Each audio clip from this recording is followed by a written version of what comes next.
Fala pessoal, André aqui, beleza? E hoje eu vou falar um assunto um pouco mais sério do que o normal aqui, tá? Eu tinha alguns cortes de live programados para liberar. Quem quiser virar membro já pode olhar esses cortes que estão liberados aí na aba comunidade, tá?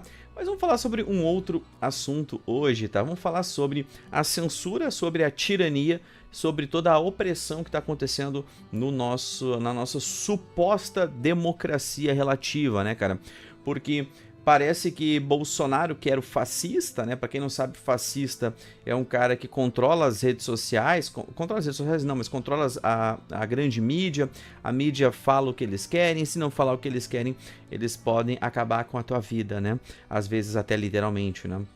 Mas parece que agora o governinho do amor, né, que tem censurado jornalistas, que tem censurado comediantes, que tem censurado a liberdade de expressão nesse nosso país, nada está acontecendo para eles, né?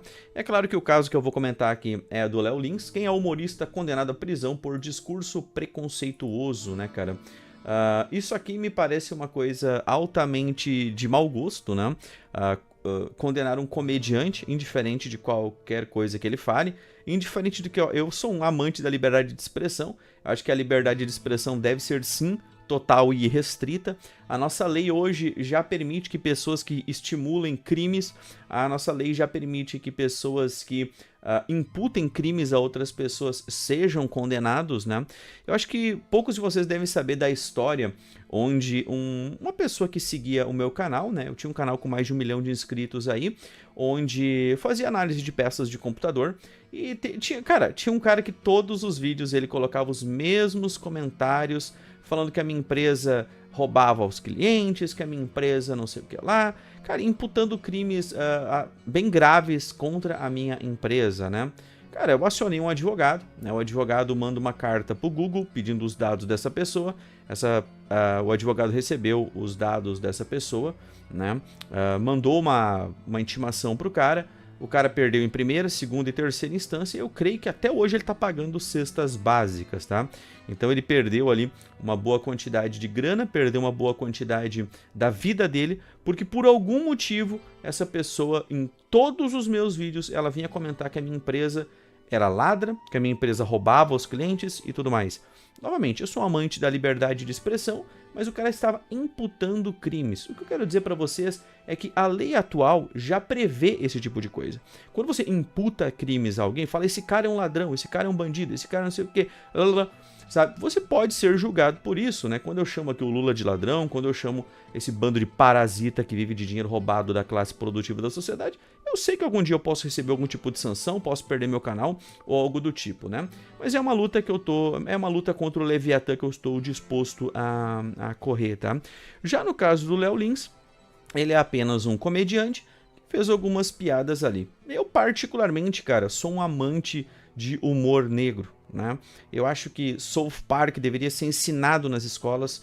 Tem um desenho chamado Brickleberry, que eu não sei como os criadores estão vivos, eu não sei como que eles não foram assassinados, né, e tudo mais, né? Eu adoro esse tipo de coisa. Sobre o Léo Lins, eu não sou muito fã do trabalho dele, das piadas dele e tudo mais. Nunca parei para ver um especial do Léo Lins, né? Mas tudo bem, essa não é a minha intenção aqui em se eu sou fã ou não do Léo Lins. Mas eu quero mostrar alguns tipos de problemas que estão acontecendo aqui na nossa sociedade, né? Por exemplo, deixa eu pegar aqui algumas coisas para vocês. Deixa eu fechar essa outra aba aqui, enquanto eu vou mostrar para vocês algumas coisas, né? Nós temos aqui, por exemplo, olha só, a quantidade de exilados no Brasil, né, que fogem da perseguição judicial, né? Então a gente tem aqui alguns exemplos de pessoas que fugiram do Brasil, como o Alan dos Santos, que também nunca foi fã do trabalho do Gengivão, né, mas eu acho que é um direito dele criticar as pessoas, ainda mais como jornalista. A Ludmila Lins Grillo, né, também saiu do Brasil aí e tudo mais, uma advogada que teve que abrir mão aí dos direitos dela e tudo mais, fugiu do Brasil. O Monark, que é um cara que eu tenho as minhas críticas, né? Mas, novamente, críticas ao Estado, críticas a funcionários públicos, acho que tem que ser o mais aberto possível, né? Até porque senão não é mais uma democracia, é alguma outra coisa.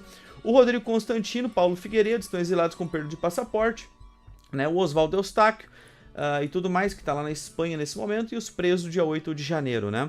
Lembrando que nós poderíamos citar alguns casos aqui de esquerdistas, né, que foram que fugiram do Brasil com medo do Bolsonaro, né? Tem o Jean Willis, que foi um cara que cuspiu na cara do Bolsonaro lá dentro do Senado, se eu não me engano, né, no Congresso lá e tudo mais, naquele lugar onde eles ficam criando esquemas para roubar a gente, né?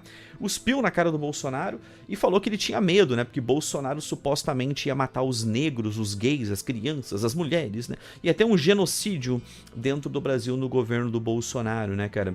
E ficou lá alguns anos de férias na Europa, né? Assim como outras pessoas também fugiram do Bolsonaro. E novamente, essas pessoas não foram perseguidas de maneira nenhuma, não tiveram passaporte cassado, não aconteceu nada. Foi tudo uma fanfic da cabeça deles, né? Foi tudo uma historinha inventadas por eles, né? Aí a gente vê relatórios como, por exemplo, o relatório aqui de 2022, relatório contra jornalistas e liberdade de imprensa dentro do Brasil, cara. E aí eu falei, caraca, estou prestes a me degustar aqui, né, com algum tipo de trabalho onde vai falar sobre a censura de jornalistas e tudo mais e papapá. E aqui tem alguns dados, né? Tem alguns dados interessantes, né? E aí você vai ver que os dados que eles falam, quem são os agressores, né, da liberdade de imprensa no Brasil. O ex-presidente Jair Bolsonaro, nos seus 4 anos de mandato, foi o principal autor de ataques a veículos de comunicação e jornalistas. Ataques, novamente, ataques. Ataques, ao meu ver, aqui seria algum tipo de restrição, seria algum tipo, né, de censura a jornalistas, mas não teve censura a jornalistas, né? Teve ataques dele xingar jornalistas, trocar farpas com jornalistas, xingar algumas pessoas, xingar alguns veículos de comunicação, com toda razão, assim como eu tenho o direito de fazer isso, você também tem o direito de fazer isso.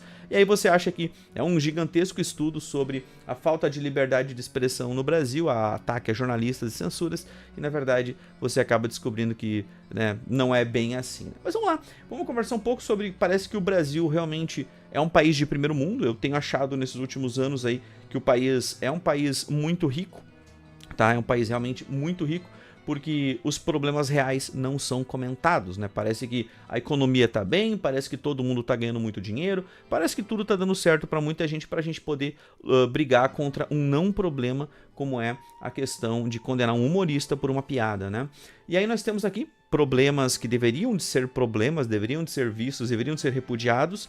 Tá aí, jornalista é condenado a pagar 600 mil de indenização por publicar salário de desembargadora. Lembrando, o salário de um desembargador, assim como de qualquer funcionário público do governo, está lá no portal da transparência. Você pode colocar o nome da pessoa lá, você vai achar ali os ganhos de qualquer pessoa que vocês quiserem do funcionalismo público, tá? Qualquer funcionário público, estão lá os dados. Se bem que o portal da transparência ficou uns mesinhos aí com instabilidade agora no governo Lula, mas não é essa a questão do vídeo, né? Mas olha só, então, a jornalista foi condenada. E agora eu pergunto para vocês, qual jornalista que foi condenado na época do ódio, na época do fascista do Bolsonaro, a pagar indenização ou teve que fugir do Brasil por realmente estar sendo oprimido, né? E aqui nós temos jornalista condenado a pagar 600 mil após divulgação de salário, né? Aqui eu peguei um boletim aqui esquerdista e peguei um mais direitista, como é o Brasil Paralelo, para falar para vocês que não é só um veículo de esquerda divulgando algo da direita ou vice-versa, né? Aqui nós temos aqui devolução dos descontos do INSS deve ser de no máximo 2 bilhões estimadade, né? Então esse bando de filho da puta tava lá no governo, roubaram ali, primeiro falaram em 6 bilhões, depois falaram em 90 bilhões, chegou algumas pessoas a falar 150, até mais de 200 bilhões. A moral é que não tem como saber agora esse dinheiro, mas mesmo se foi 6 bilhões, que foi o valor divulgado e foi o valor assumido pelo governo federal, eles estão falando que vão devolver apenas 2. Lembrando que dinheiros roubados, assim, descontados indevidamente, deveriam ser devolvidos o dobro. Então, deveria ser devolvido no mínimo 12 bilhões, caso fosse aqueles 6 bilhões iniciais, né? Mas a gente tem aqui um outro exemplo. Lembrando que sobre o INSS, estão falando em 150 bilhões, tá chegando na casa dos 200 bilhões. Aí vai vir toda aquela semântica. Não, mas não foi desvio do INSS, foi empréstimos tirados no nome das pessoas, e o desvio do INSS é uma coisa e os empréstimos são outros. Vai ser uma semântica freestyle dessas que vocês vão escutar. E aqui nós temos uma coisa que deveria ser um problema um pouco maior. Inquérito sobre respiradores volta ao STF e cai nas mãos de Flávio Dino, né? Flávio Dino, quando ele era o governador lá do Maranhão, né, um dos piores estados do Brasil, né, onde mais de 60% das pessoas não têm nem saneamento básico, né? Mostramos um vídeo ontem sobre o comportamento de algumas pessoas desse estado, né? Ele era o governador e houve um desvio lá de 9,3 milhões, se eu não me engano, de alguns respiradores que nunca foram entregues. Então, ele agora está no STF e ele vai poder julgar se ele cometeu crime nesse caso? Obviamente teremos um julgamento aqui, certamente um julgamento muito bom, certamente um julgamento ilibado, certamente um julgamento onde não vai ter problema nenhum, né? E aqui diz que fraudes do INSS pode chegar a 150 bilhões, ó, fraudes do INSS até o momento não somos 150 bilhões, ao contrário do que diz os posts, né? Tem uma outra reportagem dessa falando que não chega a 200 bilhões também e tudo mais, né? Novamente, fraudes do INSS e os empréstimos vão ser duas coisas que vão ser divididas no futuro e muito em breve, ali, quando trocar o presidente no ano que vem, talvez em 2027 a gente comece a saber aí quem que vai, quanto dinheiro que foi gasto mesmo, né? E aí nós temos com venda casada, fraude vai a 219 bilhões, então nós temos aqui a Folha de São Paulo esclarecendo aqui também que não chega a esse valor e assim por diante e tudo mais, né? Mas a gente não sabe os valores, né? A Polícia Federal não disse que fraude do INSS é de 90 bilhões, consignados são investigados. Lembrando, a fraude do INSS é uma coisa e os empréstimos consignados em cima do INSS vai ser duas coisas diferentes. Só para o pessoal falar, viu, a fraude nem foi tão grande, são duas fraudes, são 6 fraudes diferentes, né? O que eu quero dizer para vocês é que, tipo assim, a prisão do Léo Lins, eu iria estar contra, eu não sei o posicionamento do Léo Lins, eu sei que ele é um humorista que tira sarro de esquerda, tira sarro de direita, ele é um cara que tira sarro de branco, de preto, de todo mundo, né? E novamente, não sou fã do Léo Lins, mas se fosse um comediante de esquerda sendo oprimido aqui pelo governo, eu estaria ainda do lado do comediante, ou ainda estaria do lado da liberdade de expressão, que deve sim ser total e irrestrita. E se a pessoa imputou algum crime, se a pessoa fez alguma coisa que já está prevista na lei, aí que essa pessoa responda na justiça, né?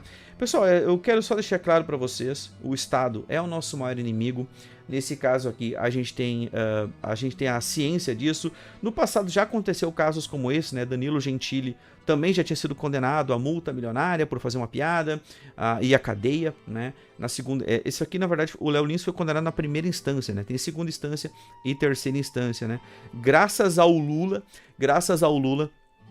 né, antes o pessoal podia ser preso já depois de condenado, mas graças ao Lula agora as pessoas só são presas depois de serem julgadas em terceira instância, né? Lembrando, né, que quem tem dinheiro para lutar na segunda instância, na terceira instância, é quem tem um pouco mais de grana, né, cara? O pobre que vai ser preso direto, né, cara? Mas quem tem um pouco de grana acaba podendo postergar a pena e daqui a pouco até ficar tanto tempo sem ser julgado que a pena até prescreve, né? A pena não foi julgada a tempo e a pena acaba sendo esquecida, que foi o que aconteceu com o Lula no caso do Duplex e diversas outras coisas aqui. Cara, eu não sei o que pensar mais. Passando agora, entre hoje e amanhã vai ser julgada a PEC da censura, né? E particularmente se isso passar, eu provavelmente vou dar uma diminuída nos vídeos aqui no canal. Vou ter que falar sobre outras coisas, vou focar em fazer vídeo testando pecinha de computador, vou focar nas minhas outras empresas, no meu jogo de computador, em outras coisas que eu estou trabalhando aqui. Mas é bem desmotivador a gente ver que mesmo um humorista dentro de um lugar onde as pessoas pagaram para ver piadas de humor, ele ainda assim ele é oprimido pelo governo do amor, não é mesmo, gurizada? Eu não sei.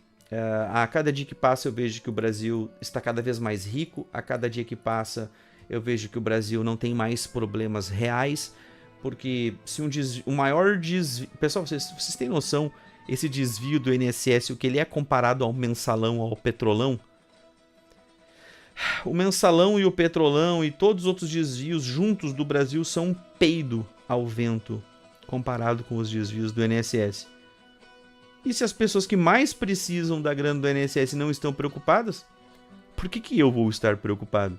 A minha aposentadoria está sendo feita em bitcoins. Bom, mais um grande abraço a todos vocês. Espero que vocês tenham uma ótima quarta-feira. Hoje à noite, às 8 da noite, vai ter live aqui no canal. Muito obrigado a todos. Valeu. Tchau, tchau.